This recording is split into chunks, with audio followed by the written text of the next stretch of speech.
Yay. Hello, Hello, everybody. Welcome. welcome. Welcome. So today we have another lovely guest on our pod. This is episode 72. So we're making great strides. This is amazing. Yeah. So we have Leslie with us today. She's going to share a lot of expertise and we're going to have a really nice therapist conversation. We all kind of hopped off clients just a few minutes ago. So we are in the therapy mindset. So, Yes. Leslie, tell us a little bit about, the population you serve, what you Yeah. do, where you're from, and yeah, go ahead. Well, thanks for having me, girls. I'm Yay. from Denver, Colorado, and the population I serve are complex PTSD, and a lot of sexual assault survivors. I've been doing this for over a couple of decades, and I'm a licensed clinical psychologist.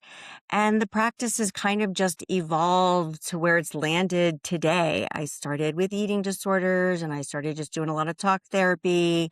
And then I realized, oh my goodness, I need to be trauma trained because there is just so much trauma under whatever I was seeing in my office, right? Whether it was depression, anxiety, couples issues, eating disorders, the substance, all the things had trauma underneath the pain and the suffering.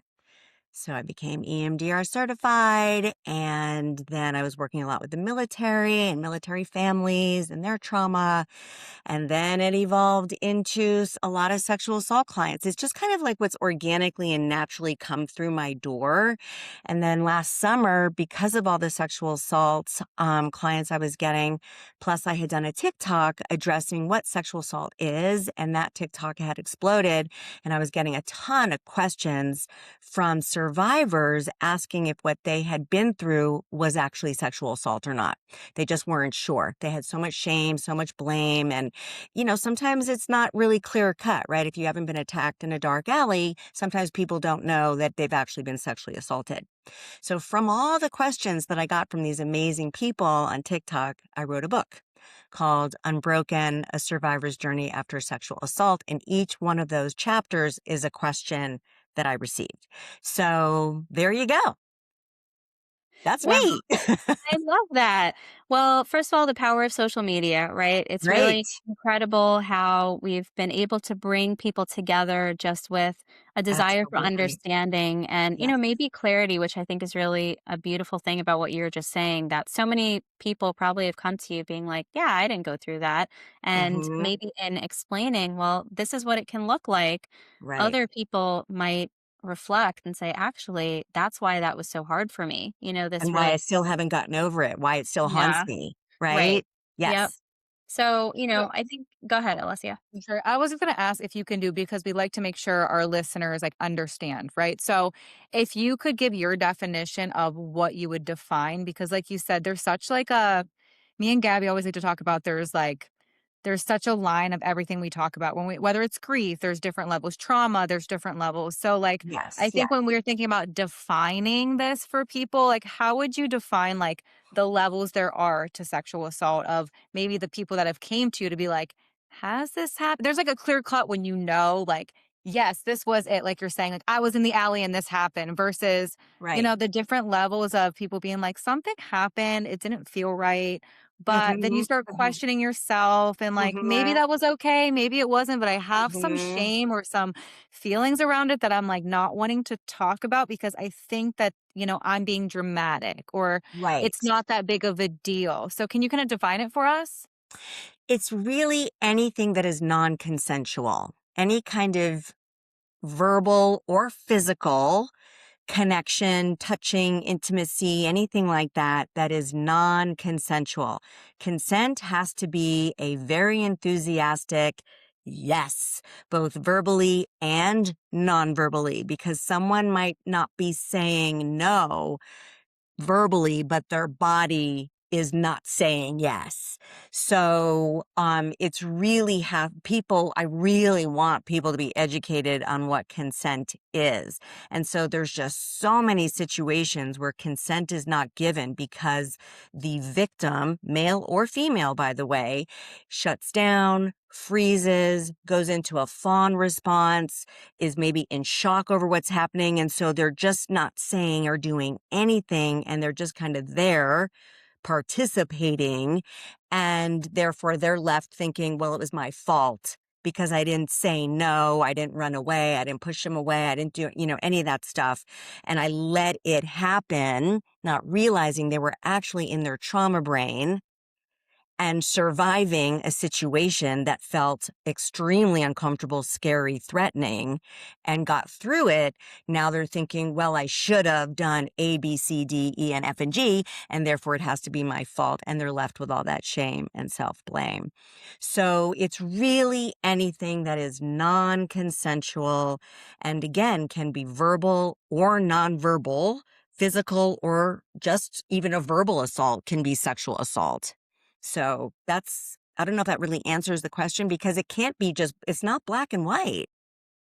Yeah, like you answered it for sure. I appreciate that because when you're speaking to, I'm thinking about a lot of college women especially that will come in and they're like, I think it's sad, right? Because the verbiage is just how you explained it. Like, hey, I was out and maybe I had a drink or had some drinks Mhm. and like I woke Mhm. up and I'm like, I don't know, maybe it was my fault because I didn't say and like I didn't really Mhm. want it, but then it was this awkward situation and now I feel gross when I woke up. So I've had a lot of women, I guess like that Yes. college age, mindset where like Definitely. there's like this shame Definitely. around like that atmosphere, and so, like, that was where my brain Mhm. first went of, like, "Oh, I've heard so many young girls talk about this I and be like, know.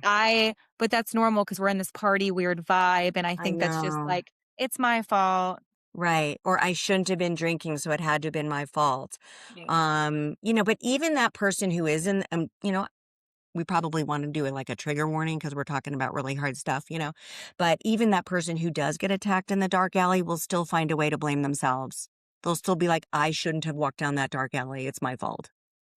So all survivors, and this was really the motivation for the book, is to really help people break down that shame and self-blame. Because no matter what the situation, even if you were a child and this happened to you, now that you're an adult, you're still blaming yourself that this happened to you, but you were a child. How could it ever be the child's fault, right?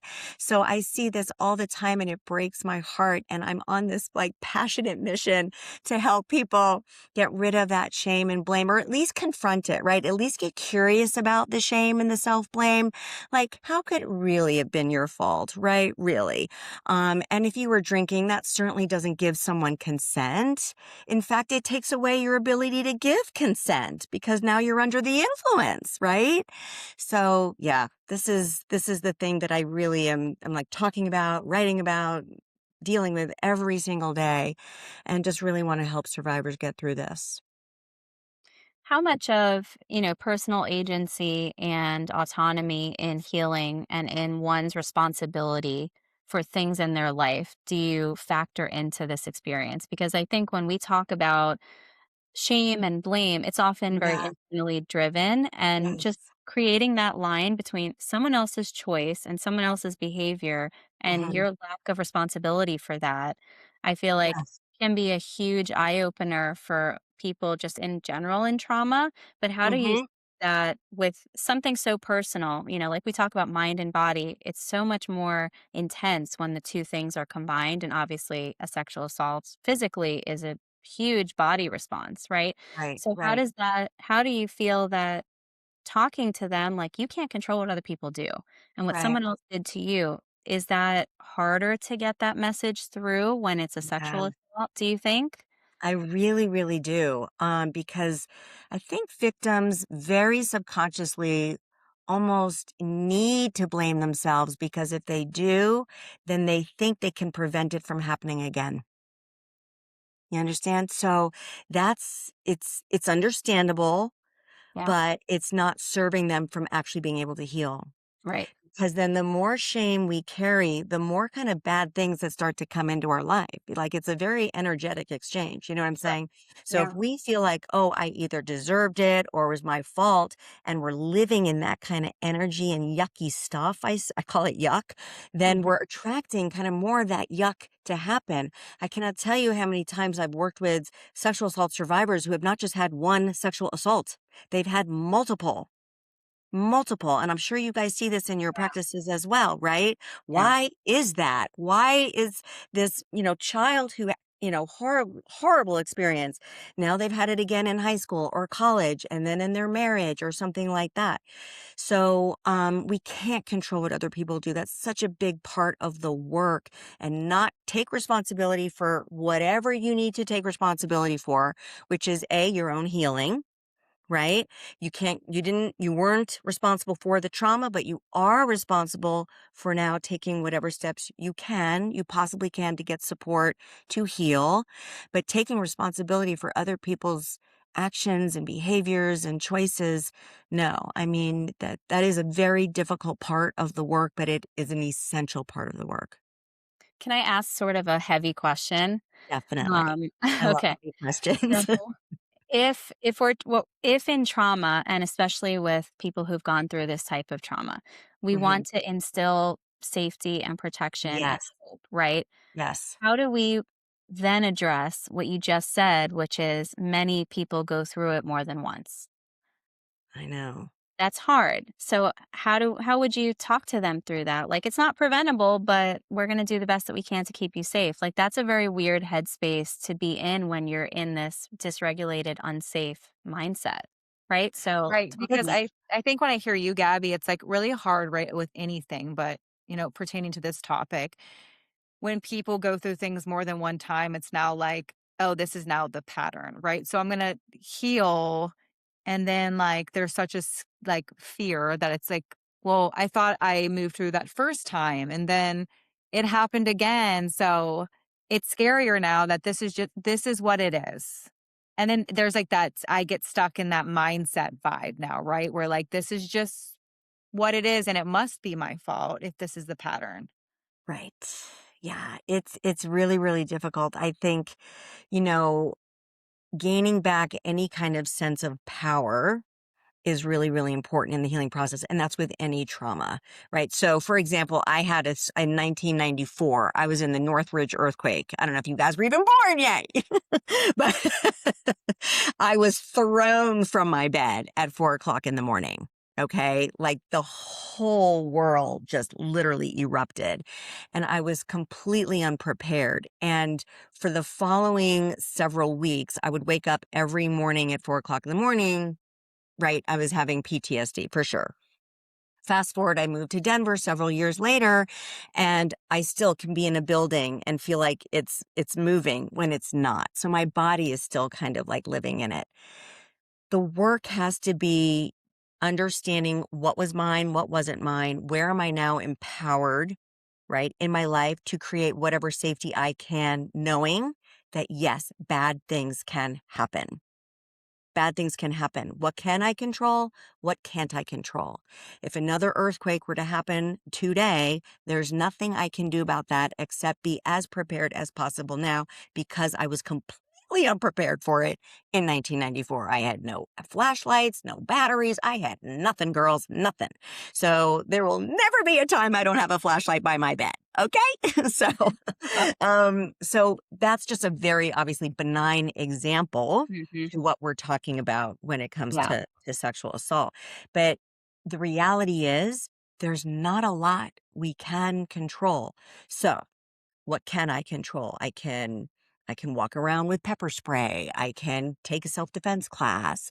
Mhm. It's not my responsibility to make sure sexual assault doesn't happen to me again, but I can walk around this earth and feel as safe as possible with whatever tools and resources, practical tools and resources, and emotional tools and resources that I can have at my fingertips. Wow. Yeah. I mean, I love your example because it really just simplifies that. Hey, there are going to be like catastrophic, really large things that happen in life, and there's no amount of preparation that you can do. Oh, But moving right. forward and learning from what the feelings felt like and what the Yes. triggers Yes. feel like. I mean, Yes. that's what trauma informed care is, right? Just opening someone's eyes to the things that are sensitive and the wounds that they have. So I Definitely. kind of love that perspective too, because I think in instilling hope and closure, which, I will die on the hill that closure is a myth, right? But I think when we're instilling hope in people, it we toe a line between how unrealistic are we getting when we sometimes need to be very factual and honest about circumstances and reality. Right. So I like that you're able to acknowledge both, and that's a huge thing. Um, well, for just for go ahead because I have a Sorry. definition I just question. yeah, we have a lot of questions all the time. So, my question is this, I think I'm trained in a certain trauma, but I always like to hear perspective on like this because I think, you being a trauma-informed therapist, like we all can probably say in this room at least, like, talk therapy is not enough, right? Like, Mhm. Uh-uh. a lot of people that are going to therapy, like, I'm gonna go just talk about my trauma, like, that's really not gonna get us and our nervous system anywhere. So, Mhm. Mhm. like, you hear the sentence a lot, and people will often ask this question to therapists and trauma therapists of like, okay, well, I've had this trauma happen to me, and what is talking about it going to do to Mhm. help me heal? Yeah. And I think that's a question I think we need to answer more because people go into either not knowing what they're looking for in a therapist, Right. not knowing the right type of therapy to go for. And then it's like I have a client who has very much complex PTSD and his Yeah. whole it's when you don't understand emotions and how they work and how they process, it's like, what is me going back talking about it gonna do? Because I do think some therapists can get stuck and like, I'm opening this wound and I don't know what to do with it, right? So now it's Oh, just like, no. I'm Yeah. gonna go and like one of my poor clients, she had sexual abuse growing up, and after I worked with her for a while, she was like, "This is so much more healing," because my old therapist would take me there and I would tell her it, but every session I went into, it was like, "Let's go back and talk about it again. Let's go back and talk about it." And she's like, "Me just going back there is just re-traumatizing me all the time." Absolutely. So how Absolutely. would you, like, explain it maybe in your own words of how Yeah. if a client is asking that question, you can explain, what the healing process actually does and looks like, not by just talking and reliving in the trauma every time? Yeah. And, there is a type of narrative therapy, right? Where you're working on the narrative and changing the story of the trauma. That's not necessarily what I do, but I know it's out there somewhere. Um, so I think talking about it, we can only go so far because we're using, right, the front part of our brain. We're using where we already have the logic and wisdom, where logically I can say my child self was not responsible for that, but why does my body feel like it's my fault? Because the trauma really does live in our cells. It lives in our bodies, and that's why we get triggered, right? It could be a sight, a sound, a smell, a taste, and we're off to the races. Why is that? Because the trauma lives in the body. So talking about it can only take us so far, and it can be very re-traumatizing to talk about it. So that's where I'm very biased, and I love EMDR therapy. I love somatic experience therapy, where we're getting into the body and we're giving the cells the opportunity to release and work through it and let the pain travel and do what it needs to do to get out of the body. So it's important to be able to incorporate the body so much. So a lot of clients won't even tell me their story because obviously they're also very humiliated and embarrassed to talk about what they've been through, and I don't want to re-humiliate them, even though, girls, I have heard everything. But that's up to them, right? I want to honor their space. And if they don't want to tell me what's happened, I'm not going to push or force. That's just more trauma. So that's where I like the EMDR therapy because they don't have to talk about the story. They're going to be able to hopefully, ideally, stay present with me while reflecting back on what they've been through and let the mind and body do what it needs to do to adapt to the new information that they are gaining and find the healing that they deserve. So, yeah, some people are very verbal though in their processing and they do want to talk about it, and that's fine. And that's that for me. I'm a verbal processor. And so when I do EMDR therapy, I need to also be verbally processing while I'm doing it.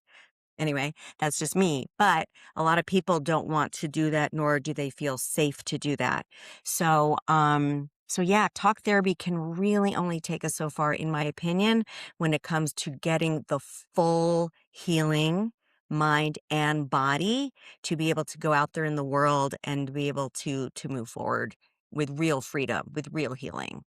So on that note, Yeah. just from a professional perspective, as you know, I do trauma informed care, but I don't call myself a trauma therapist, partially because Right. I don't have the tools like EMDR, right, Right. independently. Right. So, if you have, just for edification of everyone who's listening, do you think that there is value in a client who's looking for a therapist saying, "Hey, I really think I need trauma care. Is trauma informed enough?" You know, there's this push towards trauma informed care. Everybody needs to be trauma informed, but I can't provide what you can provide for a So, lot of. and that's okay because you and I potentially could be a great team, right? Sure. You Right. do your trauma informed care, you have other ways and other interventions that you're using to create the safety Sure. and the resources and the repair just in your therapeutic relationship alone. And Yeah. then someone like that could come to me and just do the EMDR therapy. Okay. Yeah. That's fine, right? Right. We can tag team it. Sure. And that's phenomenal. Yeah. But being trauma informed is so important because you've got to know the language and you have to and be Yeah. able to validate the experience, and you can still be digging into the shame and the self blame. And then Yeah. if they're stuck in it and you notice it's not moving, that's Hmm. where they might need the Supplemental. Yeah. somatic work, the internal family systems work, or the EMDR work. Right. Okay. Yeah, I would say that for me too, Gabby, because I'm trained in a thing called PVSP and it's a deeper rooted trauma therapy too. And we do a lot of somatic work. Love But that. like sometimes I always say for me is I can't just jump into that with some clients because it's like Mm-mm. it's very Yeah. deep, deep work. So like I can't just be like, let's try this somatic thing and we taking you Yeah. back, putting in the somatic things, we're putting in these things to help your nervous system. But some clients are like, so resistant to that at first. It's like, I need to know what we're doing and I need to know what's going on. And like, I don't like there's there you could see the off-puttingness of it because it's like too much too fast at once. Of Right. And so course. Gabby, when you're talking it like I like what Leslie said. It's like, hey, sometimes like that's the start of it. And then when Right. they get to the point, it's like, hey, maybe you're ready to taste this now. Yeah. Right. I think that that's just part of also in this particular environment with abuse and with Mhm. harassment and, sexual Yeah. assault and this really hard hitting stuff. I Yeah. think it's our responsibility as clinicians to say, this is a little bit out of my wheelhouse and you need Mhm. more. Right. So Right. we can supplement. I'm not abandoning you, but there is responsibility Correct. that we have to say, like, you need a little bit more than what I can give you to just help you get where Definitely. you need to be, right? So I Definitely. I think that that's important in this mind space that we're in. It's like heavy stuff to put that out there for a client. Like your therapist is not failing you when they say you need more, and you're also Yeah. And you're it's a also not failing the therapy, not right? failing the therapy, right? Right. Which I think is very sensitive when there's trauma to feel like, Right. oh, I'm never going to find the right help. Yeah. No, Yeah. we're getting you the right help. It's just this moment we don't crisscross in the right place. Yeah. So, just Yes. for edification, because I think this is a place where Mhm. there's a lot of confusion. Mhm. Um, Yeah. and so I have a definition question for you because I think Yeah. again we're here to educate all the people, right? Yes. Um, is there a fundamental difference when in your expertise using language like sexual abuse, sexual assault, Mm. and other types of very similar language like that? Is there a difference that makes a difference? What's the That's a pattern? Is great it question, and pressure? I am all about words and semantics and things like that, but I honestly can use those words interchangeably. Yeah, And it's like, when we think about molestation versus rape, yeah, it's like we tend to use the word molestation with children, sure. penetration with children. Hmm. And we don't say molestation when we're talking about adults, Yeah, right? And so the last part of my book is all the definitions, right? yeah. Okay, Because I love think that. knowing the words is Yeah, important, right? When we're sure. telling our story, like what words are we using? Yeah. So some of the words can be very interchangeable, but I think sexual abuse, sexual assault, rape can be Hmm. used interchangeably. I mean, sexual Yeah. assault doesn't necessarily mean it's rape, but rape is Mhm. definitely sexual assault. Does that Right. make I think sense? that, yeah, I think that's where it gets confusing because Right. I've had a client that was very protective of her experience when she first kind of Yes. shared it to me. It was like she was compelled to share it and was like, "Well, I was sexually assaulted. I wasn't raped." It wasn't rape. And, that was her, I think, interpretation of this sounds softer. This sounds less Yes. It's not as serious. bad. And It's not as right. bad. And, Right. we kind of had a little discussion about, okay, well, if you're comfortable, what exactly happened? Do you want to share with me? Like, let's digest this honestly, what your experience was. Good. And, I think that having the right words is important. We talk about this all the time on the podcast, like the right vocabulary for things, Yeah. because there's people, I think the interchangeableness of the words is sometimes difficult when it Yeah. becomes a situation where like authorities get involved or you report something, Very. Yes. So at that Yes. point, I feel Yes. like you need to be a little sensitive to what words you're using, but I I agree. agree. For me, defining sexual abuse, I feel is more of a pattern with like a Mhm. perpetrator or, Mhm. maybe that's not the way that everybody sees it, but that's the way Mhm. I would interpret it. I Okay, think this, that's a great way to interpret it, you know, really. That's okay, it's like it's almost describing more of that pattern, and I think right. that's excellent. I Yeah, really do. Yeah, because, I tend to use that language when I'm talking to one of my clients who has had a lot of sexual abuse in her sure. family by a Yeah, family member. It wasn't just like a one-off situation. sure. There was definitely a pattern of sexual abuse. So that Right. I think you've even Okay. clarified it further for me as well. Okay.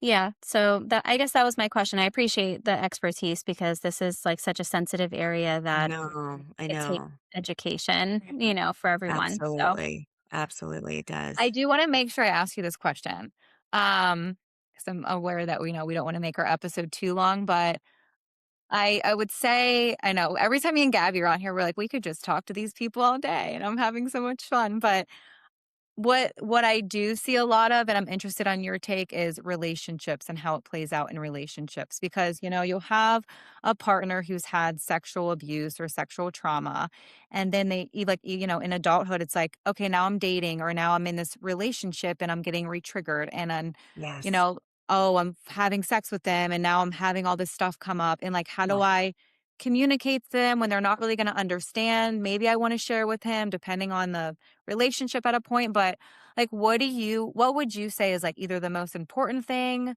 to like Mhm. make sure you're aware of or how to maneuver that when you either have a client talking about it or couples that are like, what do we need to really work on in the relationship?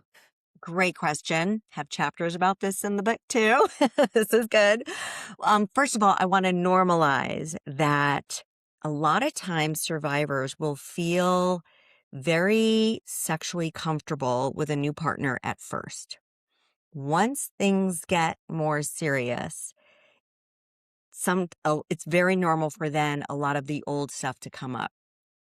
And that's very confusing to both people in that relationship. It's like, what's wrong with me? I was fine for a while and now all of a sudden I'm having flashbacks. I'm not comfortable having sex. Now I'm having pain, all these things. And then the partner equally very confused. You used to love to have sex. We had sex all the time. What's wrong with you? You know what I'm saying?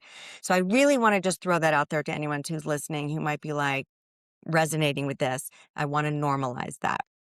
Now, for that couple, I would say individual therapy for both of them and couples therapy is the best. That's the ideal situation if there's time and financial support to be able to do that.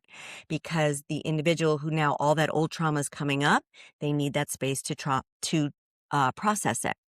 For the partner, they need to know how to take care of themselves while also knowing how to support their partner. Then the couples work is about how do we communicate what feels okay? What are the boundaries going to be? Where do we start rebuilding this sense of safety? Because that partner can be an amazing repair object for the survivor. It can really be healing and repairing, but there needs to be such incredible communication and, a patience for both people to slowly rebuild. It could be just like holding hands. We just gonna start with holding hands. We're just gonna start with sitting next to each other with my hand on your leg. That's it. That's where we're gonna start. And we slowly build the safety, the connection, the protection, the consent, knowing that I'm gonna be giving you consent and it's okay that I take it away, right? And all that stuff can be worked on and healed. And then it can be really can bring a couple even closer. So, Absolutely. When I hear you say that, it is like a healing thing, right? To be like, mhm. I can work on this relationship to like we had another guest that she talked about emotional safety in relationships. And I think Oh, that's yeah. when you have sexual abuse, that physical and emotional mental safety is like such a key component to make sure we're building. But I think it's hard, right? Because like helping people find the language to like explain and express it is difficult for people. So Very, very yeah. difficult. It's Yeah. a long that healing process when you're in a relationship and you have a partner who's been through it. The partner has to be very patient, has to be very compassionate, and that's why I always recommend to the partner that they're getting their own therapy as well, because they're going to have their own frustrations, they're going to have their own needs not being met and things like that. And so they need their safe space to be able to talk about that as well without guilting and shaming their partner for not participating the way that they've needed. Right. Right. Well, we usually end with this question, Uh-oh. because we like to just inform, and we have a lot of listeners who just like to get, like, tools and tips from our podcast. So, you being, like, the professional with us who's, like, the most informed with trauma care, if anybody's listening to this episode with all of the things that we've just talked about, if you could give Mhm, any, like, advice, tip, or tool with somebody struggling with this, what mhm. would you throw out for them to take and put in their pocket?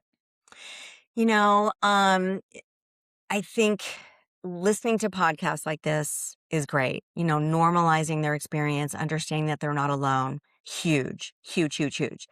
Um, Getting a book, like it doesn't have to be my book. It'd be great if it was my book, right?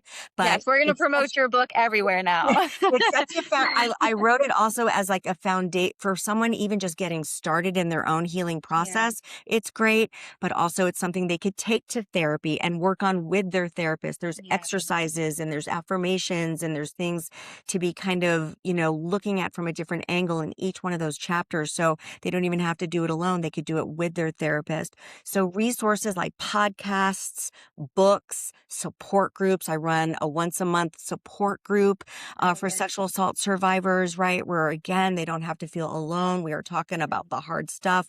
They're getting the resources just to know how to create safety and grounding right there in the support group because, it's very triggering. It's very dysregulating to talk about these things. And it's easy to get flooded and feel like you're right back in it all over again, right? So if that's too intense, then books and podcasts are a great place to start. And there's lots of therapeutic podcasts that they can even just Google or search on, Apple or Spotify or something like that. But yours is a great place to start.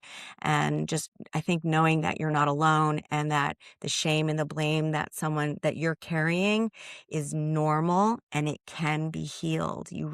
I always end with healing is absolutely possible. I Well, love I that. love that, and I think what's has stuck out to me also is just that one-liner about consent that you said earlier. If it's not a resounding yes, it's a no, and I think Exactly. that can be a really good reminder for anyone kind of questioning, "How do I Yes. feel about my experience?" Like, was Yes. it a resounding yes? Then maybe it was a no. Correct. So, yeah, thank you so much. This Thank was you so much. amazing. It was Thank so you. informative. You Yeah. both so much. Yay. Yeah. Well, we're so happy that you gave us some of your time and information, and we would both love to read your book. Yes. So, Yes, Great. and we'll definitely everybody listening will, have a little link that you can go to her book and find more information about Leslie Out. So we appreciate you and all that you do for you work with a hard and amazing population, so we appreciate Thank that, you. and for Thank you. I you just appreciate giving that. us all your tools and all of your education and experience with us. So thank you. Thank you well, both. until Yeah. next time, Until everyone, next time, we listeners. love you. We'll see you next time. Bye.